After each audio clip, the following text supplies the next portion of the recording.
Hello students, programming in सी के student में आपका स्वागत है। और आज का जो हमारा टॉपिक है स्टूडेंट्स वो है ब्रांचिंग या फिर डिसीजन मेकिंग स्टेटमेंट, जिसके अंदर हम पहला कंस्ट्रक्ट जो डिस्कस करने जा रहे हैं स्टूडेंट्स वो है इफ कंस्ट्रक्ट या इफ स्टेटमेंट। तो इफ कंस्ट्रक्ट या इफ स्टेटमेंट, जैसा कि मैंने पहले बताया था कि ब्रांचिंग स्टेटमेंट जो है वो डिसीजन बेस्ड क्राइटेरिया पे काम करेंगे, यानी कि आप यहाँ पर इफ कंस्ट्रक्ट की मदद से, इफ स्टेटमेंट की मदद से अपने प्रोग्राम को एक डिसीजन लेने में हेल्प करेंगे। और डिसीजन लेने के लिए हमें एक एक्सप्रेशन लिखना पड़ेगा, ठीक है। तो हम इसको फ्लो चार्ट की मदद से समझते हैं। तो फॉर एग्जांपल फ्लो चार्ट में हमें पता है कि डिसीजन मेकिंग स्टेटमेंट जो है उसके लिए हम जो है डायमंड शेप का यूज करते हैं।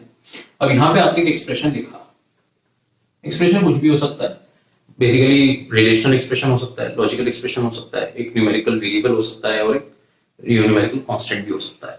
तो वो मैं बताऊंगा अभी जब मैं इफ कंस्ट्रक्ट को थोड़ा सा प्रोग्रामिंग लैंग्वेज में सूडो कोड में लिखूंगा। अब इस एक्सप्रेशन को इवैल्यूएट करने के बाद आपके पास दो ही वैल्यू आ सकती है, या तो आपके पास वैल्यू आएगी ट्रू और या फिर आपके पास वैल्यू आएगी फॉल्स। जिससे मैंने पहले बोला था कि एक एक्सप्रेशन की दो ट्रुथ वैल्यू होती है। ट्रुथ वैल्यू का मतलब या तो ट्रू हो गया, या तो एक्सप्रेशन की वैल्यू ट्रू आएगी या फिर एक्सप्रेशन की वैल्यू फॉल्स। अगर ट्रू आती है तो आपको करना कुछ नहीं है, जो स्टेटमेंट्स आप एग्जीक्यूट कराना चाहते हैं वो आप यहाँ पर लिख दीजिए। और यहाँ पर मैंने ये प्रोसेसिंग बॉक्स लिया क्योंकि प्रोसेसिंग बॉक्स में ही उन स्टेटमेंट को हम एग्जीक्यूट करेंगे। और स्टेटमेंट को एग्जीक्यूट कराने के बाद आप एक कॉमा पॉइंट पे आ सकते हैं, तो यहाँ से आपका प्रोग्राम का फ्लो आगे जाएगा। तो अगर आपकी वैल्यू फॉल्स है, एक्सप्रेशन की वैल्यू आपकी फॉल्स है, तो आप सीधा इस पॉइंट पे आ जाएंगे। यहाँ पर आपके ये स्टेटमेंट्स एग्जीक्यूट नहीं होंगे, लेकिन अगर ट्रू है तो ये स्टेटमेंट्स एग्जीक्यूट होने के बाद आप इस पॉइंट पे आ जाएंगे। अब यहाँ पर ये फर्दर स्टेटमेंट भी हो सकता है, ये स्टॉप भी हो सकता है, या कुछ भी हो सकता है, ठीक है। लेकिन ये पर्टिकुलर सेट ऑफ स्टेटमेंट्स इस ट्रुथ वैल्यू पे डिपेंडेंट है, राइट। इसे अगर हम सूडो कोड की लैंग्वेज में समझें तो थोड़ा सा और आपको अच्छे से समझ में आएगा। तो अगर मैंने इफ कंस्ट्रक्ट लिखा तो इफ के बाद में क्या लिखूंगा, एक्सप्रेशन। तो अगर एक्सप्रेशन की वैल्यू ट्रू है तो ये स्टेटमेंट एग्जीक्यूट हो जाएंगे, और अगर एक्सप्रेशन की वैल्यू फॉल्स है तो ये स्टेटमेंट एग्जीक्यूट नहीं होगी। यानी कि इस पर्टिकुलर एक्सप्रेशन की वैल्यू फॉल्स होने की वजह से ये डायरेक्टली यहां से इस पर्टिकुलर पॉइंट पे जंप कर जाएगा, जो मेरे फ्लो चार्ट में वो सर्कल था, राइट। तो यहां पर हो सकता है स्टेटमेंट हो, नहीं हो, जो भी होना है, लेकिन वो इस स्टेटमेंट को एग्जीक्यूट कर नहीं करेगा, राइट। तो दो ट्रुथ वैल्यू, या तो ट्रू या फॉल्स। तो अगर ट्रू तो स्टेटमेंट एग्जीक्यूट होंगे ये वाले, और अगर फॉल्स तो डायरेक्ट कंट्रोल पे यहां पर आ जाएगा, राइट। दूसरी चीज जो आपके एक्सप्रेशन है वो कौन कौन से हो सकते हैं, ये भी मैं लिख देता हूं। रिलेशनल, लॉजिकल स्टेटमेंट्स है, मतलब सिंपल स्टेटमेंट भी हो सकता है, कंपाउंड स्टेटमेंट भी हो सकता है। मैंने बताया था कि लॉजिकल स्टेटमेंट जो होते हैं वो कंपाउंड स्टेटमेंट, ठीक है, न्यूमेरिक वेरिएबल और या फिर न्यूमेरिक कांस्टेंट, तो ठीक है। हाँ, सो रिलेशनल, लॉजिकल, न्यूमेरिकल वेरिएबल या न्यूमेरिक कांस्टेंट, इन चारों में से यहाँ पर इस एक्सप्रेशन में कुछ भी हो सकता है, राइट। तो एक एग्जांपल हम लेते हैं, मैं प्रोग्राम बनाता हूं और आपको अच्छे से समझाता हूं। और दूसरी चीज, एक चीज और मैं यहाँ पे बोलना भूल गया, ट्रू और फॉल्स की जगह यहाँ पर बेटर ये देगा कि मैं लिखूं 0 या नॉन 0। तो अगर वैल्यू इस एक्सप्रेशन की 0 आती है तो ये बाहर आ जाएगा कंट्रोल, और अगर नॉन 0 आती है तो स्टेटमेंट्स एग्जीक्यूट होंगे। तो यानी नॉन 0 वैल्यू स्टेटमेंट को एग्जीक्यूट करेगी और 0 वैल्यू आपका कंट्रोल बाहर ले आएगी, राइट। Excuse me. तो ये प्रोग्राम जल्दी से हम लोग बना लेते हैं तो थोड़ा सा आपको समझ में आएगा।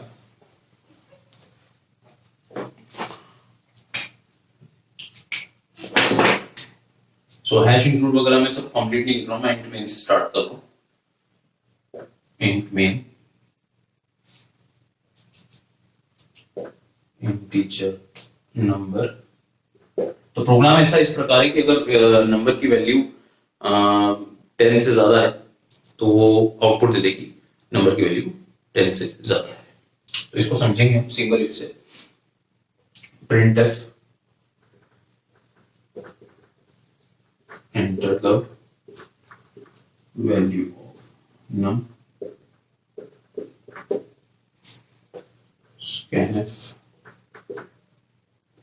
percentile d address of num. ये printf और scanf के ट्यूटोरियल्स में पहले ही बता चुका हूं, तो वहां पे देख सकते हैं।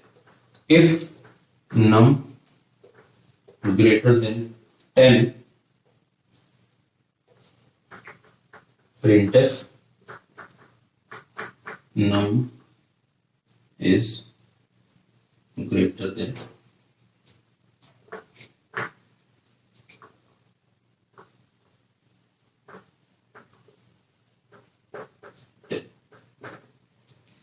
right? यहां तक दिखाई दे रहा है? नहीं दिखाई दे रहा। चलिए रिटर्न 0 यहां लिख देता हूं, रिटर्न 0। और अगर ये भी स्टेटमेंट आपको दिखाई नहीं दे रहा तो यहां पर मैंने जो है क्या करते हैं, इसको वापस से लिख लेते हैं। if num, I think अब दिख रहा है, num greater than 10, sorry, printf num is greater than 10,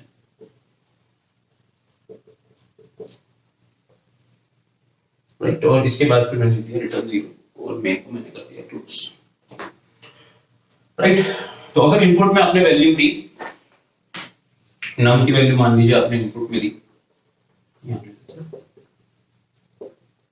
15, तो जैसे ही नम की वैल्यू आपने स्कैनफ के थ्रू 15 दी तो यहां पर कंडीशन चेक होगी, नम की वैल्यू क्या हो जाएगी 15, तो 15 greater than 10, condition is true, तो क्या प्रिंटफ हो जाएगा, क्या डिस्प्ले हो जाएगा, नम इज ग्रेटर देन 10, क्योंकि 15 10 से बड़ा है। तो आप देख सकते हैं यहां मैंने एक सिंपल कंडीशन लगाई जिसमें मैंने रिलेशनल ऑपरेटर ग्रेटर देन का यूज किया है।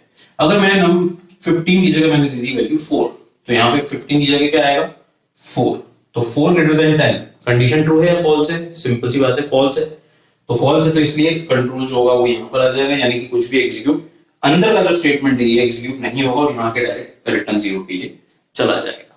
तो इसीलिए यहां पर ध्यान से आपको ये देखना है कि जब आप कंडीशन दे रहे हैं या जब आप वैल्यू दे रहे हैं तो आपकी कंडीशन से या तो मैच करे या नहीं करे, डिपेंडिंग ऑन दैट डिसीजन जो है कंपाइलर जो है आपका लेगा और उस हिसाब से आपका कंट्रोल पास ऑन होगा। तो ये तो सिंपल इफ की मैंने बात करी। अब थोड़ा सा इसका एक वेरिएशन भी देख लेते हैं। इसके वेरिएशन में मैं ये आपको बताऊंगा कि इसके अंदर आप नेस्टेड इफ भी लगा सकते हैं। नेस्टेड इफ कैसे लगा सकते हैं तो वो भी देख लेते हैं। तो प्रोग्राम हमारा ये है कि हमें उस प्रोग्राम में ये चेक करना है कि एक नंबर 2 से बड़ा है और इवन है, राइट। प्रोग्राम क्या है, program to check whether a number is greater than 2 and it is also even, right. तो मैं अगेन सीधा लॉजिक पे आऊंगा। मैंने इंट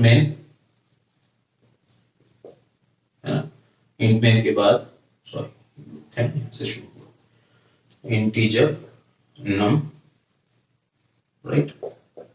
प्रिंटफ को मैं शॉर्ट फॉर्म में पीएफ लिख रहा हूं, enter the value of num.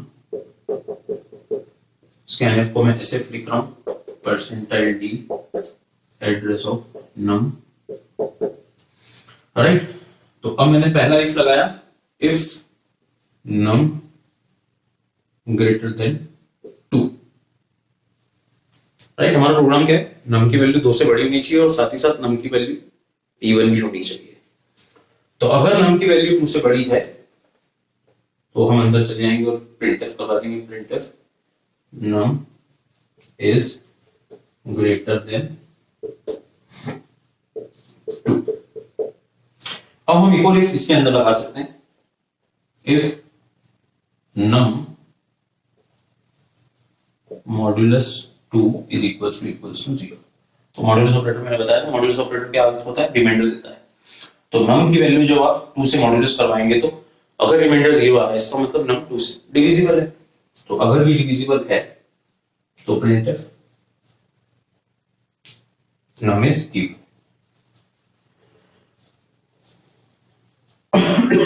Sorry, यह स्टेटमेंट यहां पर मैं सेमीकोलन लगा रहा हूं, जो मैं आपको यहां पे लगा दिखाता हूं। सेमीकोलन ये इस इफ का बंद हुआ है और उसके बाद एक और सेमीकोलन, ये इस का बंद हुआ है, और उसके बाद में रिटर्न 0 यहाँ पे लिख देता हूँ तो आपको कंफ्यूजन नहीं होगा। इस स्टेटमेंट के बाद मैंने रिटर्न 0 लिखा है और फिर मेन का मैंने पैरेंथेसिस बंद किया है, राइट। तो यहाँ पर अब एक चीज ये देखने वाली है कि जो num ग्रेटर देन 2 वाली कंडीशन है, यहाँ पर अगर इसकी वैल्यू, तो हम इनपुट लेकर ही देख लेते हैं तो और अच्छे समझ में आ जाएगा। num की वैल्यू अगर मैंने ली 5, तो जैसे ही प्रोग्राम इस पर्टिकुलर कंट्रोल पे पहुंचा तो num की वैल्यू 5 है, 5 greater than 2, condition true, condition true है तो ये अंदर चला जाएगा और क्या लिख देगा, num इज ग्रेटर देन 2। अब इसके बाद यहाँ पे ये चेक करेगा 5 मॉड्यूलस 2 इक्वल्स टू 0, तो 5 मॉड्यूलस 2, तो 5 मॉड्यूलस 2 0 है क्या, नहीं, 5 मॉड्यूलस 2 तो क्या होगा, 1 होगा, तो क्या 1 0 के बराबर है, नहीं है, यानी ये कंडीशन फॉल्स हो जाएगी, इसलिए num इज इवन ये प्रिंट नहीं करेगा और ये इसी पर्टिकुलर कंट्रोल से बाहर आ जाएगा और फिर उसके बाद रिटर्न 0। तो आपकी एक ही लाइन प्रिंट होगी इस केस में, num इज ग्रेटर देन 2। यही मैं अगर num की वैल्यू लेता हूं 6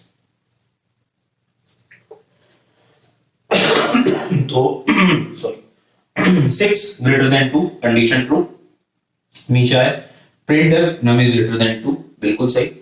अगेन 5 की जगह यहाँ क्या हो गया, 6 हो गया, तो 6 मॉड्यूलस 2 इज इक्वल्स टू 0, तो 6 मॉड्यूलस 2 0 आएगा क्या, यस 0 आएगा, क्योंकि जब आप 6 को 2 से डिवाइड करोगे तो रिमाइंडर 0 ही आएगा।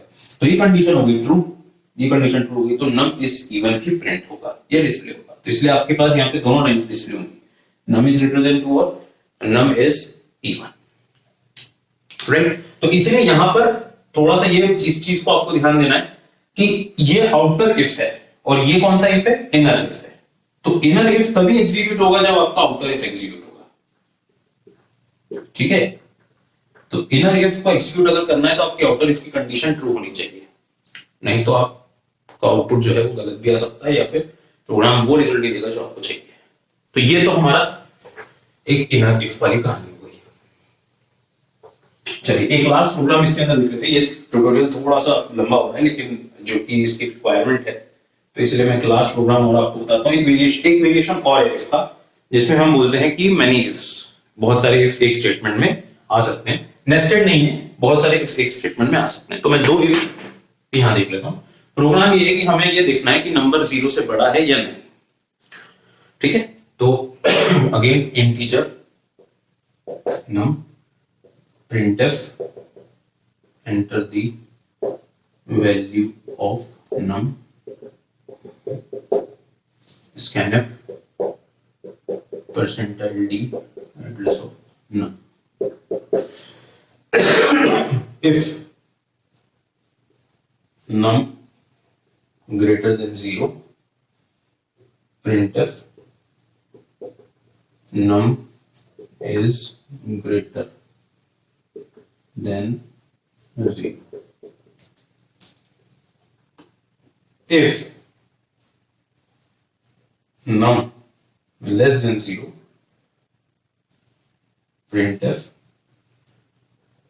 आपको दिख रहा है यहां से, हाँ दिख रहा है, is less than 0 और रिटर्न 0 में लिख देता हूं,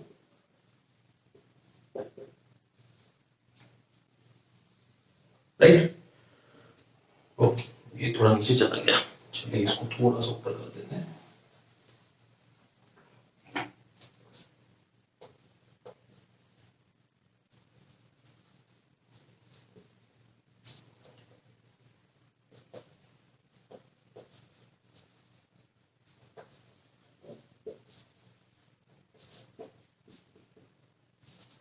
ठीक है, num is less than 0 लिखा है वहां पे, मैंने इसको ऊपर कर देता हूं, num is less than 0, right. ठीक है, तो यहां पर आप देख सकते हैं कि 2 इफ है, एक इफ तो ये है, तो आपने सबसे पहले क्या किया, num की वैल्यू ली फॉर एग्जांपल 7, तो यहां पर आया num की वैल्यू यहां पर 7 ली आपने, 7 greater than 0 condition true, num is greater than 0 और आपका आउटपुट आ जाएगा num is greater than 0, right. इस आउटपुट इस कंट्रोल के आने के बाद यहां से कंट्रोल यहां पर नॉन 0 आपका हो जाएगा, लेकिन आपने वैल्यू ली -5, तो अब क्या होगा, जैसे ही यहां पर प्रोग्राम पहुंचा कंट्रोल पहुंचा तो -5 ग्रेटर देन 0 कंडीशन ट्रू या फॉल्स है, कंडीशन फॉल्स है, तो सीधा कंट्रोल कहां जाएगा, इस इफ पे, क्योंकि ये वाला स्टेटमेंट तो एग्जीक्यूट होगा ही, ये वाला स्टेटमेंट एग्जीक्यूट अब नहीं होगा। अब इस स्टेटमेंट पे आ गया, इस स्टेटमेंट में आने के बाद इसने क्या चेक करा, -5 लेस देन 0 कंडीशन ट्रू, और ये हो गया नम इज लेस देन 0। तो ऐसे आप कितने भी नंबर ऑफ इफ्स लगा सकते हैं, ठीक है ना, पर इसको नेस्टेड इफ नहीं बोलेंगे, क्योंकि यहां पर इस इफ के ऊपर ये इफ डिपेंडेंट नहीं है, ये इंडिपेंडेंट इफ है, ठीक है, चाहे ये इफ हो या नहीं उससे कोई फर्क नहीं पड़ता, ये इनर इफ नहीं है, ये आउटर इफ नहीं है, यहाँ पर ये दोनों इफ जो है दीज आर इंडिपेंडेंट इफ, ये इंडिपेंडेंट इफ है, इसलिए यहाँ पर आप इसको नेस्टेड इफ नहीं बोल सकते, नेस्टेड इफ वहां होगा जब वो डिपेंडेंट होगा एक दूसरे पे। तो ये हो गया आपका nested if, sorry independent ifs, लेकिन बहुत सारे इफ, ये आपका थर्ड इंडिकेशन हो गया, राइट। तो ये हमारा ब्रांचिंग के अंदर इफ स्टेटमेंट जो है कवर होता है यहाँ पर। सो नेक्स्ट ट्यूटोरियल में हम देखेंगे कि इफ एल्स स्टेटमेंट क्या है और किस तरीके से वो मेनी इफ्स के ऊपर कॉन्कर करने में हमारी हेल्प करता है। So thank you students, thank you very much.